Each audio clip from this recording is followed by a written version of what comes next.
with your hosts, Andrew Romanella. I don't think I'm good enough in this spot based on my own personal mental health. The first problem is with the owner of the Carolina Panthers. Okay, you're an idiot. Seriously, you're an idiot.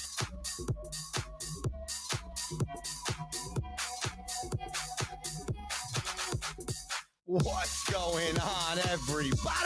Welcome into another edition of The Rome Show here on 12OunceSports.com.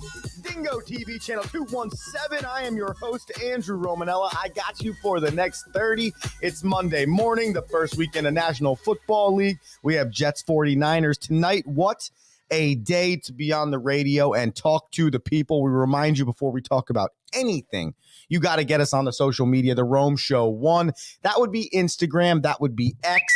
That would be Facebook. That would be TikTok. Wherever you get your social media, just search The Rome Show 1 and you can find us. We got so much football to chat about today between Friday night's game in Sao Paulo, Brazil, Sunday's full slate at 1 o'clock, 4 o'clock, and 8 o'clock, and then Monday Night Football kicking off today between the San Fran 49ers and the New York Jetropolitans. I don't know if there's enough time on this Monday to break all of the football down, but as we tell you always, you can write into the show live if you have some thoughts on our thoughts.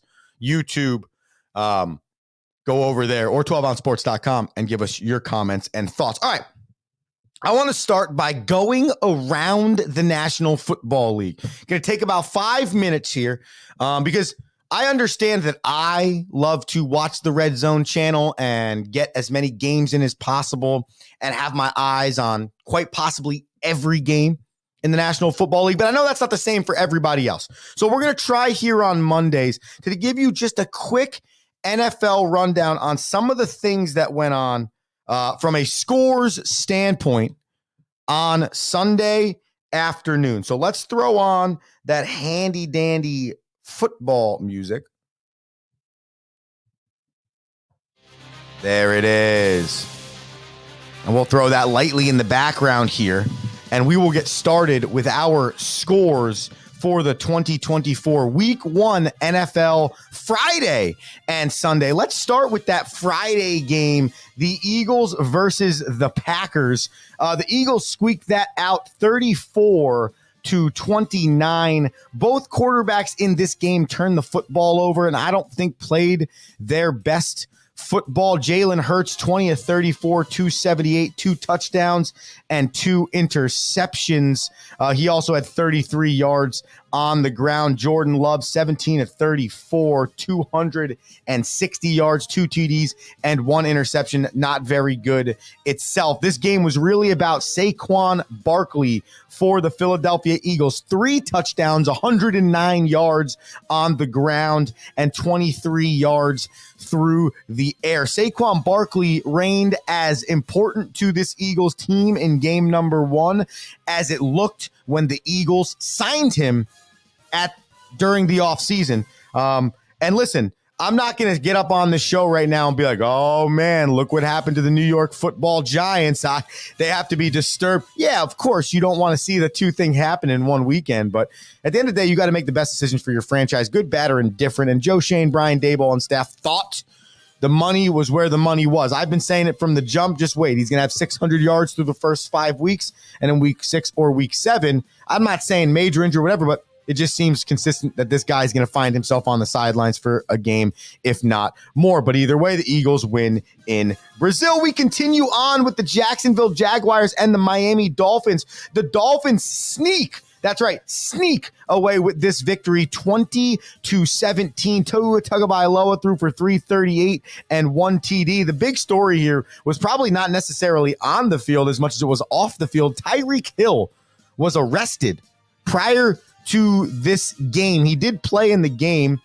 He had 2 receptions, I believe, 7 receptions for 130 yards. He had 1 reception for 80 yards. That's what I was looking for. And a touchdown in the third quarter, which arguably was the most important play for the Dolphins. At one point in this game, the Jacksonville Jaguars had a 92.3% win probability. That was with 2 minutes and 49 seconds left in the third quarter, and that is when Tyreek Hill scored that 80-yard touchdown. On the Jag side, Trevor Lawrence, 12 for 21, 162 yards and 1 touchdown. Both teams promising, Florida teams promising playoff hopes. We'll see what happens rolling into next week. The Vikings, as we mentioned before, put a slaughtering on the New York Giants, 28-6. It looked like a Sam Darnold coming out party. He was 19 for 24, 208, 2 TDs. He did have an interception. That's Sam Darnold. He's good for an interception every single game. But what was really more or less worse was the way the New York Giants looked. Daniel Jones, not good, 22 for 42, 186, and 2 interceptions. One of them was brought back to the house by former Miami Dolphin Andrew Van Ginkel. The Vikings showed a pretty balanced attack, over 100 yards on the ground, over 200 yards in the air. Sam Darnold spread the football around to roughly 8 different receivers, and I'll tell you what, when you lose J.J. McCarthy, you get rid of Kirk Cousins last year in the offseason, you're like, what are the Vikings going to be? Well, it turns out after week 1, even with you losing the rookie you drafted in the first round to take over for Kirk Cousins, you look like a pretty good football team. And if you're the Giants and the Giants fans, brutal.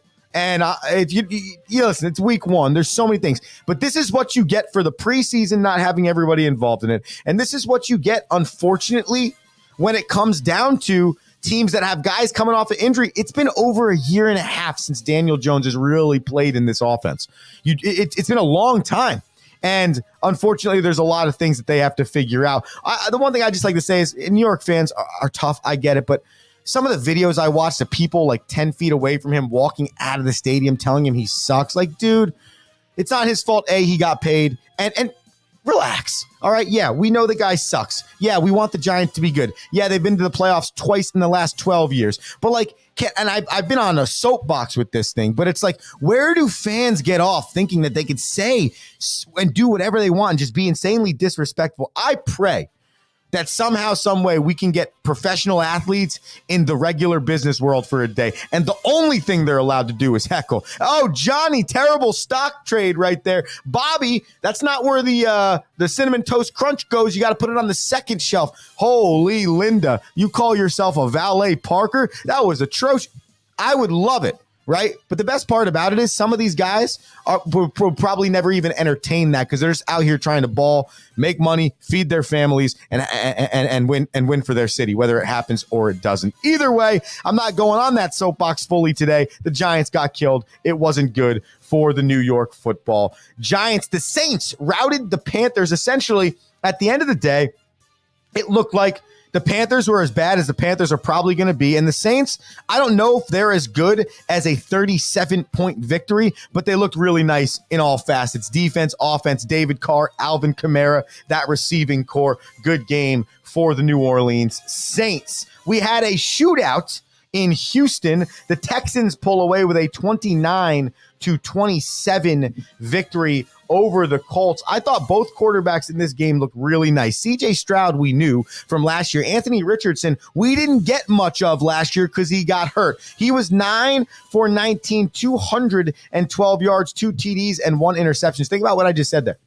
19 attempts in the air, 212 yards. Averaged 11.2 yards per pass in this game. That is awesome. He also ran for 56 yards and 1 TD, so he accounted for 3 on his own. Jonathan Taylor, not a big day on the ground, but did have a touchdown. CJ Stroud and Joe Mixon were elite in this game. Stroud, 24 for 32, 234, and 2 TDs. And then Joe Mixon, 30 for 159, 1 TD. Hopefully you grabbed yourself Joe Mixon on your fantasy team. I grabbed myself Nico Collins. He had 6 receptions for 117 yards. That was a good day for the Texans. They also had an interception turnover for the boys. Oh, by the way, this was the first weekend of the kickoff thing in the National Football League.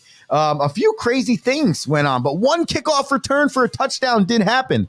And I know I kind of watching the kickoff thing more and more and more. We'll get into this maybe a little bit later or tomorrow, but I kind of enjoyed it after the first weekend in the National Football League. So anyways, that's my thoughts on the kickoff thing. The New England Patriots killed me. They killed me in my pick'em pool. Like, what are we doing? Cincinnati Bengals. Are we serious? Then I said to myself, hold on a second here. This is the direct result of a quarterback being hurt all year, a wide receiver, number one, that's elite, being in contract disputes and not fully practicing with the team. You can never really have things as cohesive as possible. I'm going to say this now, and it could be a hot take. But at the end of the day, in week 6 of this season, the Cincinnati Bengals are going to be one of the best teams in the league. I truly believe that. I believe in Zach Taylor, their head coach. I do believe in Joe Burrows, and I think they have a great receiving core, but you didn't have your number one wide receiver there all preseason. Therefore, other guys were playing different roles. Now, all of a sudden, game number 1, 5 practices total together as a unit in the last year and change. That's not going to fly, and I think you saw the Patriots take advantage of that. But kudos to Gerard Mayo, Jacoby Brissett, and the boys for playing a really, really good football game centered around defense first. They might have made me a believer. I might have been too down on the Patriots, forgetting how good this defense might be able to be, how consistent their defense has been over time since the days of Bill Belichick started,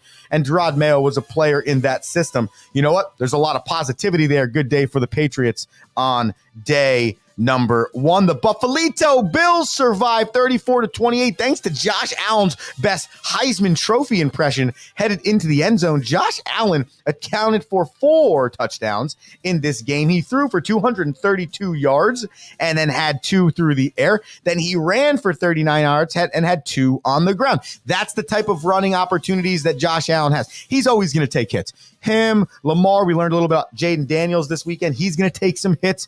That's what those guys do. It's a part of their game, their DNA.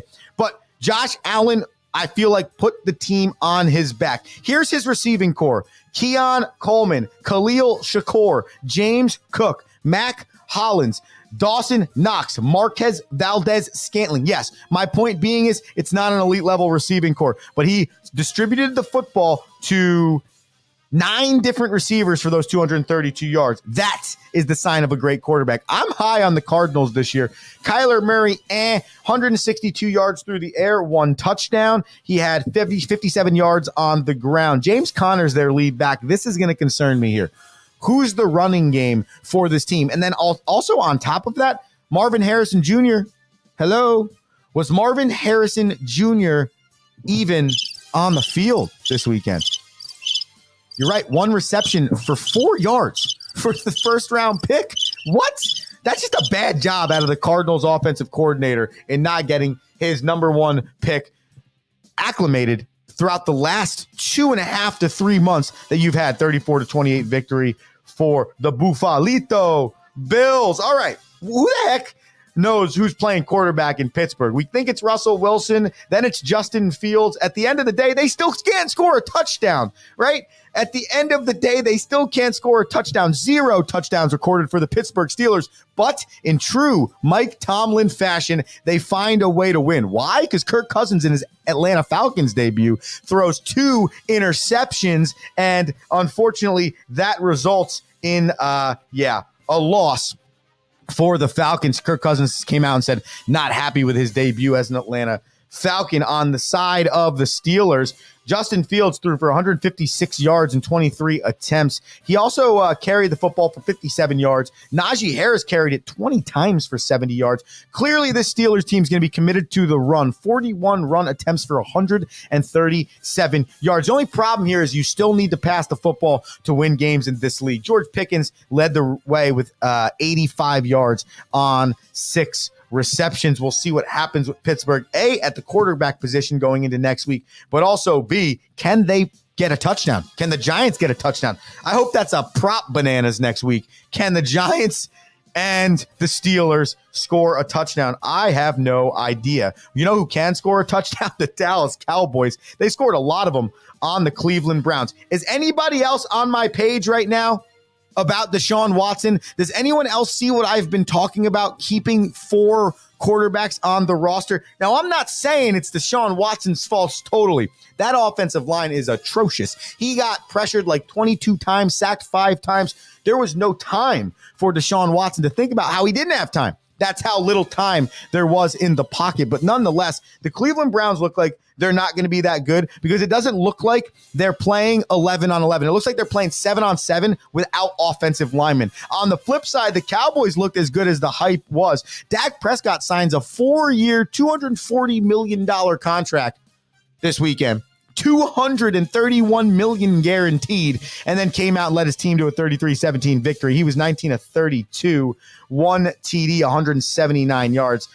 Not the most impressive stats from your $240 million man, but they didn't need it. They were leading this game by 20, in the third quarter. We'll see what happens for the Browns, but they're definitely going to need to figure some stuff out in Cleveland. The last thing I'll say about that game is the Dallas defense is elite. That's really what I realized. Their defense is elite. The Bucs dominated the Commanders. I got to tell you, I like Jaden Daniels. I think there's a lot that he needs to get better at. Isn't that just football, though, right? So that's the Commanders side of things. I don't think they're going to be that good of a football team anyways, but I'll tell you what, Baker Mayfield might have found his home for the rest of his career, or at least for the foreseeable future to keep his career elite. Baker was 24 for 30, 289 yards, 4 TDs. Yeah, you heard that right. 4 TDs. Then he added 21 yards on the ground. So he accounted for over 300 yards in this game. That's the 5th time. There's your daily data for the people. Nope, not that one. This one.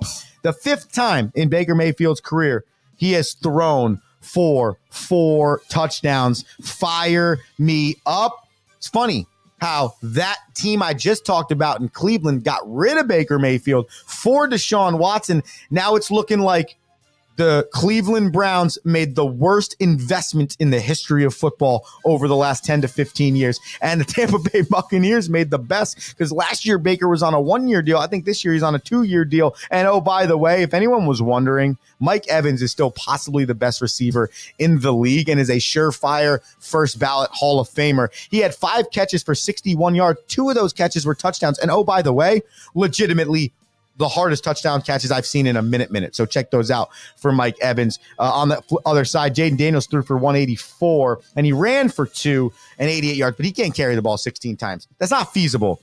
It's not a feasible way to play the quarterback position. We've seen this 1,000 times, including a guy that was in Washington in Robert Griffin III, whose career got ruined. Sure, that running style got them to the postseason that year, but it did not give him a career. And isn't that what you're looking for ultimately?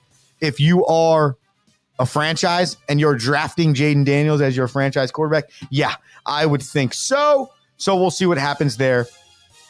Needless to say, though, that was an elite level day for the Buccaneers and Baker Mayfield. Not an elite level day. Not an elite level day for Caleb Williams, the first overall draft pick. He looked as pedestrian gets for the Bears. The Bears did find a way to win that game, which is why I think the Bears are really building something. I've said this from the jump, but it took 14 points in the fourth quarter, including a defensive special teams touchdown as well. For the Bears to squeak that 24-17 victory out over the Titans. Will Levis is not the answer. He threw for 2 TDs, passer rating of 52.5. Tony Pollard did look really good. Told you, draft him as a running back, 82 yards, 1 TD on 16 carries. There's some stuff there in Tennessee. I just don't think they have the quarterback that is going to be good enough. Caleb Williams, 14 of 29, 93 yards. Just not really good at it, 15 on the ground. Barely accounted for over 100 yards as the starting quarterback of the Bears. So a lot to be desired there. 2 first-round draft picks. Rome Odunze had 1 catch for 11 yards, and Marvin Harrison Jr. had 1 catch for 4 yards. That is not how your first week should go as 3 of the top 10 picks in the National Football League. But if you're the Chicago Bears, all you care about is what? The W column, and that is what they got. The Seattle Seahawks yesterday finished a really nice game against the Denver Broncos. Bo Nix showed some good stuff on the Broncos side, not great stuff, but you know what looked really good? Kenneth Walker III and Geno Smith. Tyler Lockett still has it for Seattle. This team may be a little bit better than we thought. Geno was 18 for 25, 171 and 1 TD. He did have an interception. Kenny Walker, 103 yards on the ground, 1 TD and 20 carries. Tyler Lockett, 77 through the air, including a game-sealing 3rd down catch. Bo Nix okay. I don't think he should be throwing the football 42 times. I do think that's partly because they were down by 13 late in the game. Nonetheless, he had a rushing touchdown, was pretty athletic and impressive. I think there's stuff there. I really, really do. I've been high on Bo. I've been high on the Denver Broncos over the last few weeks, so we'll see what happens. But Seattle, new head coach, youngest head coach in the league. Who knows? But that was a really good start for the Seattle Seahawks. And then finally, actually, I have two more for you. The Chargers and the Raiders. The Chargers squeak this one out. Gardner Minshew is the starting quarterback for the Raiders, which means I don't think they're going to have a great year. He always finds a way to put up like some stats, 257 and 1 TD. He did have an interception, but I don't think that offense is good enough. I got to imagine that Devontae Adams is going to be out of there. How is he even on that wide receiving core? Hands full in Las Vegas, whereas for the Chargers, way different type of storyline. Look at this. 27 rush attempts as a team, 176 yards on the ground. Justin Herbert only attempted to throw the ball 26 times. The Harbaugh effect is in play. Herbert, 17 of 26, 144 and 1 TD. He also added 6 yards on the ground, not because he wanted to, but J.K. Dobbins and Gus Edwards combined for over 150 yards. The whole team, 167 and 1 TD. That's exactly what the Chargers need.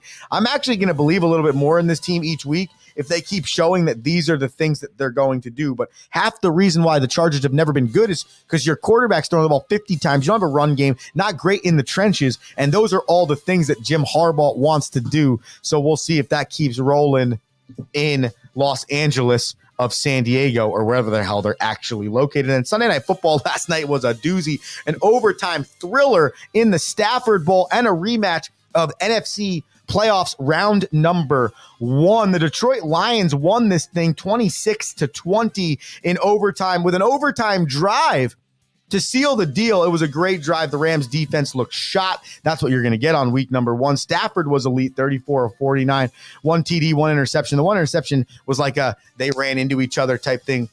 Jared Goff, same type of deal, 18 of 28, 217, 1 TD, 1 interception. I've learned that Jared Goff is good for an interception, sorry, bad grammar, every single time he's on the field. At least I feel that way. Not a great running game for the Los Angeles Rams. Need to clean that up. Only 83 rushing yards on 23 attempts, whereas the Detroit Lions had that figured out. Two-headed monster, David Montgomery and Jahmyr Gibbs. The whole staff combined for 163 rushing yards and 2 TDs on the ground. Both teams, though, look like they could be something this year. Detroit, as good as it was advertised. The Rams, though, man, that two-headed monster, Cooper Kupp and Puka Nacua, you hope Puka Nacua is okay. He left the game with injury. But two good enough defenses as well that could have them teams moving in the right direction in the NFC. So that was the Sunday night game, and that was a football rundown here on the Rome Show, 12ouncesports.com, Dingo TV, channel 217. Going to take a quick commercial break, come back and break down the 49ers versus the Jets tonight on Monday Night Football, as well as give you our daily bananas. Back in a minute, the Rome Show, 12-ounce sports. Need tickets to that next event? Well, at 12-ounce sports, we've got them with soccer anywhere in the world. Tickets to any venue, any sport. Want to go to NCAA or NFL football matches? We've got them. Yeah. Baseball at every level. Every Power 5 matchup is available. Don't forget, costumes and paint are optional. What's that? You want to go to Broadway? We have those too. Want to jam out? Every concert, every artist. That's right. At 12-ounce sports, we've got the tickets for less. 12ozsports.com/tickets. That's 12ouncesports.com. BetUS.com is the official place to place your bets and support 12-ounce sports. All you have to do is go to BetUS.com and type in the promo code 12OZ and you'll instantly get a deposit bonus. This is America's favorite sportsbook. And remember, always gamble responsibly.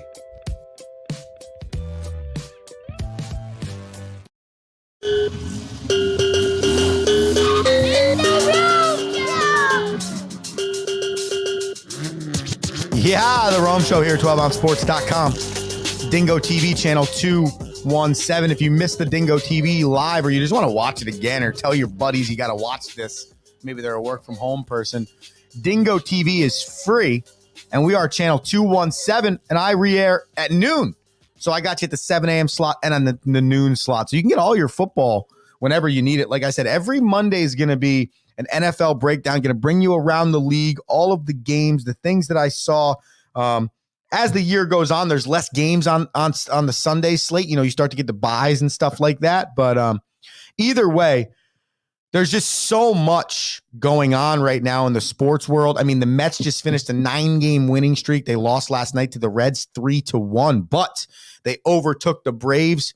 They're tied technically from a record standpoint in the wild card, but due to the fact that the Mets are holding the tiebreaker, they're holding the third wild card. So just so much to get to. So trying to give you all the weekend football on Monday. We got hockey with Rockies on Tuesday. And then Wednesday and Thursday and Friday, it's just an array of sports that we're going to be able to delve through. So just stick with us every day. The Rome Show, 12-ounce sports. Tonight you have the 49ers versus the New York Jetropolitans. Okay, and here's the deal. This is a big game. Not as much for the 49ers per se as the Jets. And you're like, week 1, Andrew, what are you talking about? Big game. Yeah, because if you're a Jets fan, if you're the Jets organization, you just need to see Aaron Rodgers complete this game. Actually, better yet, I'm going to take it a step back. You just need to see Aaron Rodgers complete the first drive. Okay? Once Aaron Rodgers completes that first drive, is healthy, we start to get a little bit of flow going for the Jets. Then as a Jets fan, you're saying to yourself, how good can this team be? What's it going to look like? But if it doesn't look good, Aaron Rodgers doesn't look good, or Aaron Rodgers or Garrett Wilson or Breece Hall get hurt, or any of their major pieces, well then, you're going to be freaking out after week 1 as a Jets fan. So I don't know if it's as much as beating the 49ers that is important for the Jets tonight, or as it is health and cohesiveness for a team that you've been chomping at the bit for over 18 months to see on the field. For the 49ers, Super Bowl hangovers are a thing. They didn't win it, though.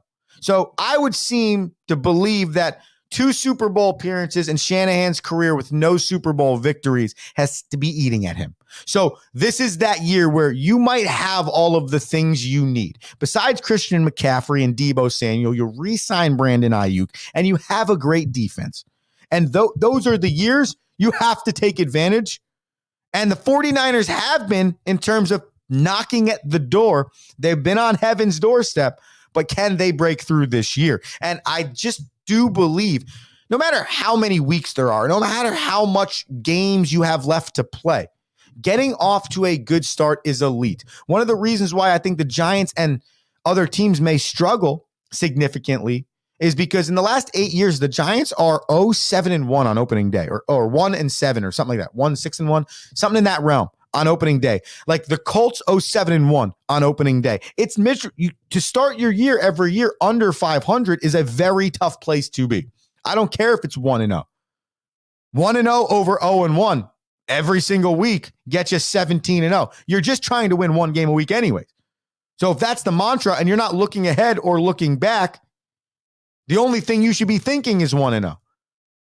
And getting out of the gate is huge. But I think it's different for both of these teams tonight. When it comes to what I think is going to happen, I'm going to turn on your daily bananas music here, because that's the last segment of our show. And that is also a double up on what I believe is going to be happening this evening. So here's what I got for you. Right now, this Jets at 49ers game has the San Francisco 49ers favored by 3.5 points. It's got the total amount of points on this game at 43.5. So here's what I'm going to do. I'm going to take Aaron Rodgers, okay, at over 33.5 pass attempts, because I do believe at this time, my novice knowledge thinks that the 49ers are slightly ahead of the New York Jets. There's a lot more to be figured out with the New York Jets. So I think that puts the Niners in some type of a lead at any point in time in this game that has Aaron Rodgers dishing the football like Aaron Rodgers does. There's always a moment in a game when Aaron Rodgers starts pretty much calling his own plays and moving the offense up tempo. I think he gets over 33.5 passing attempts. I think Deebo Samuel, I found this number on Fan Bananas, rush plus receiving. They have his line at 67.5. I think Deebo Samuel's good for like one jet sweep or two a game. There's always a chance he breaks that for 30, but if he doesn't, give me like 10 to 15 rushing yards. I think he can amass 40 to 50 receiving yards. Give me Deebo Samuel over 67.5 rush plus receiving yards. And then finally, I think that this game is going to go over that number of 43.5. Do I think both these defenses are going to be top 10? Yes. Do I think they'll show that tonight? Yes. But I do think that week 1 through 4 or 5 offers you those opportunities to really figure things out, clean it up. You're not fully in your systems yet. You're not showing all your cards yet. All of those things are actually on the table. The Jets are going across country. Just so many factors here. I do think that there could be 44 or more points scored in this football game, even though these two defenses are really good. So give me over the 43.5. If you want me to take a pick, I'm taking the 49ers on the money line because I do think that it's going to be a tight game. I don't trust the 3.5 number, so I'll take 49ers money line. And that, ladies and gentlemen, is the Rome Show here, 12ouncesports.com, Dingo TV channel 217. We'll see you at noon for the re-air. If not, we'll see you tomorrow morning at 7 a.m. Andrew Romanella, be electric today. Peace! Thank you for listening.